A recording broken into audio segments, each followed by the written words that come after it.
শুভ সকাল বন্ধুরা। দেখো সকাল 11টায় চিংড়ি মাছের মাথা, যেগুলো পরিষ্কার করতে গিয়ে আমার মাথা খারাপ হয়ে যাওয়ার জোগাড়। এখন কি ব্যাপারটা হয়েছে বলো তো, 11টার সময় ভোমলের থেকে নেওয়া হয়েছে 1 গামলা চিংড়ি মাছ। এবার তোমরা হয়তো বলবে এতই অসুবিধা যখন এতটা মাছ না নিলেই হতো, কিন্তু কি বলো তো, চিংড়ি মাছ এত বেশি বাদ যায়, খোসা, মাথা, লেজ সব বাদ দিয়ে যেটুকু থাকে ওটুকু শেষে লেগেই যায়। তো চিংড়ি মাছের মাথা আর লেজা দেখো, এই দেখো বাদ দিয়ে এখনই দেখো যেটুকু মাছ হয়েছে তার থেকে ডবল খোসা হয়ে গেছে।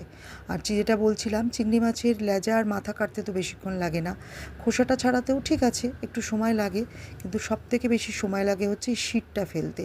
আর যে শিটটা কিন্তু অবশ্যই তোমরাও ফেলে খাবে, কারণ এই শিটটার মধ্যেই কিন্তু থাকে আসল নোংরাটা, যেটা পেটের পক্ষে খুবই ক্ষতিকর।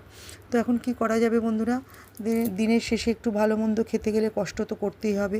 ওই যে কথায় আছে না, কষ্ট করলে কেষ্ট মেলে। তো আমিও দেখো এখন চিংড়ি মাছের খোসা ফেলে দেখি চিংড়ি মাছ কতটা পাই। মানে খোসাটা হচ্ছে এখানে ফেলাটা কষ্ট, আর চিংড়ি মাছটা, সলিড চিংড়ি মাছটা হচ্ছে কেষ্ট। তো দেখা যাক, চেষ্টা তো করি, যতটা হয় করব।